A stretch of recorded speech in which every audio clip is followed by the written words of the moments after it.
When our team first read this story, one person said, "This is exactly why karma exists. Because some people don't leave you because they stopped loving you. They leave because they think you're not good enough, not rich enough, not successful enough. And then life shows them how wrong they were." This story was sent to us from a man in Detroit, Michigan. These are his words. "My girlfriend left me because I was broke. She mocked me in front of my best friend. Then she saw me in my police uniform, and I watched her world fall apart.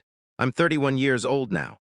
But 5 years ago, I was nobody. I was 26, working 2 jobs, grocery store during the day, security guard at night, making maybe $32,000 a year total, barely surviving.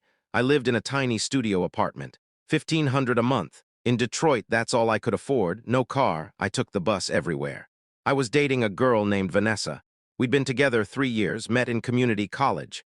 She worked as a receptionist at a dental office, made about the same as me. We were broke together, but I loved her. I thought she loved me too. We'd talk about our future, about getting married someday, buying a house, having kids. I was saving money. Every paycheck, I'd put away $50, $100 for a ring, for our future. It took me 2 years, but I saved $4,000. I was planning to propose. Christmas 2019, I had it all planned out. Then November happened. Vanessa started acting different, distant, cold, mean. She'd make comments, little digs. When I'd pick her up from work, she'd see other guys in nice cars and sigh. "Must be nice," she'd say, "to have a real job." "I have a real job," I'd say. She'd laugh. "2 minimum wage jobs isn't a career, Jake." It stung. But I ignored it, thought she was just stressed. My best friend was a guy named Chris. We'd known each other since high school. He had a good job, sales manager, made decent money. Chris would come over sometimes, hang out. The three of us would watch movies, get food, but I started noticing things. Vanessa would dress up when Chris was coming over, full makeup, nice clothes. She'd laugh at everything he said, touch his arm when she talked. I mentioned it once. She said I was being paranoid, insecure, so I dropped it. Then one Saturday I had to work a double shift. Told Vanessa I'd be gone all day. She said fine, she'd probably just stay home. But around 8 p.m. I got off early. My manager sent me home, slow night. I texted Vanessa, "Want me to come over?" No reply. I called, no answer. I took the bus to her place. I had a key. I walked in. The apartment was dark, but I heard voices from her bedroom. Laughing, her voice, and a man's voice. My stomach dropped. I opened the bedroom door. Vanessa and Chris, my best friend, in her bed. They froze. I stood there, staring. Vanessa didn't even look guilty, just annoyed. "What are you doing here?" she asked. "What am I doing here?" I said. "What the hell is this?" Chris started to get up. "Dude, I held up my hand. Don't." I looked at Vanessa. How long? She rolled her eyes. "Does it matter?" "Yes, it matters." She sighed like she was bored. 2 months, she said. 2 months, while I was saving for a ring. I looked at Chris, my best friend since 10th grade. "You?" I said. "Really?" He looked down, didn't say anything. Vanessa got out of bed, wrapped a sheet around herself. "Look, Jake," she said, "this isn't working anymore. Us, you, this whole broke thing, I'm done." I stared at her. "Chris has money," she continued. "He has a car, a nice apartment, a future, and I don't." She laughed bitterly. "You work at a grocery store and do security at night. You're 26 and you take the bus. Do you know how embarrassing that is?" Her words hit like punches. "Every time my coworkers ask about my boyfriend, I have to lie," she said. "I can't tell them you bag groceries." I felt my hands shaking. Chris stepped forward. "Man, I'm sorry, it just happened. It just happened." I repeated. For 2 months, he didn't answer. Vanessa crossed her arms. "I need someone who can actually provide," she said. "Someone who has ambition. You're going nowhere, Jake.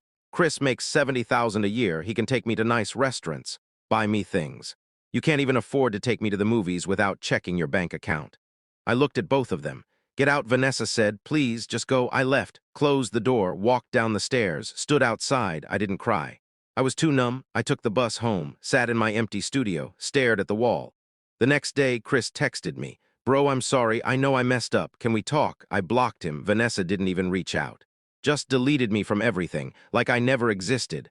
A week later, I found out from a mutual friend that Vanessa was posting photos with Chris. Restaurants, his apartment, his car. One caption said, "Finally living the life I deserve." I saw that, and something inside me broke, then hardened. I made a decision. I wasn't going to let this destroy me. I was going to prove them both wrong. I started looking into careers, real careers. I found the Detroit Police Department recruitment program. Starting salary $48,000, plus overtime, plus benefits. I applied, took the exam, passed, got into the academy. January 2020. It was hell, 6 months of brutal training. But every time I wanted to quit, I thought about Vanessa's words. You're going nowhere, Jake. I graduated, top 15%, got assigned to patrol. Worked every overtime shift I could. Made detective within a year, youngest in my precinct. Salary jumped to 75,000, then 85 with overtime. I bought a car, Dodge Charger, moved to a better apartment, 2 bedrooms. Downtown, started saving for a house. I cut off everyone from my old life. New friends, new routine, new me. 3 years passed, I didn't think about Vanessa or Chris. Until October 2023, domestic disturbance call. Apartment on the east side. I pulled up with my partner, knocked on the door.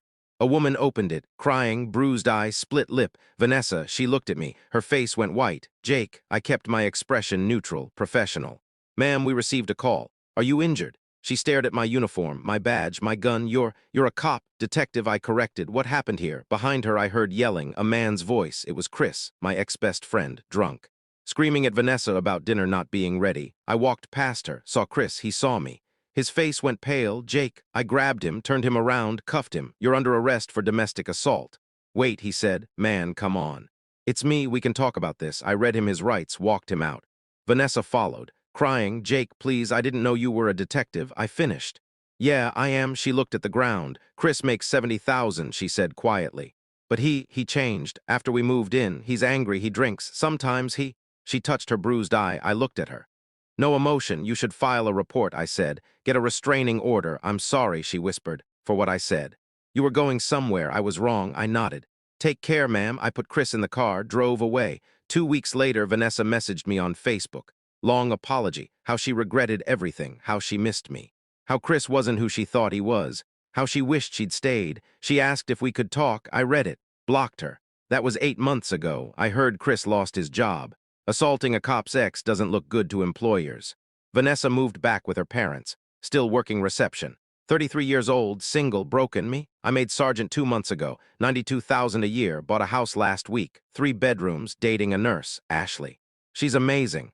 I wake up grateful every single day, not because of what Vanessa did, but because she showed me who she really was, and I became everything she said I couldn't be. The look on her face when she saw that uniform. Worth everything. So let me ask you, did she deserve what she got? Or should I have helped her when I saw her that night? Drop a comment, be honest. I want to hear what you think. And if you've ever been told you weren't good enough, that you'd never make it, share your story below. Let's remind each other that people who doubt you don't define you.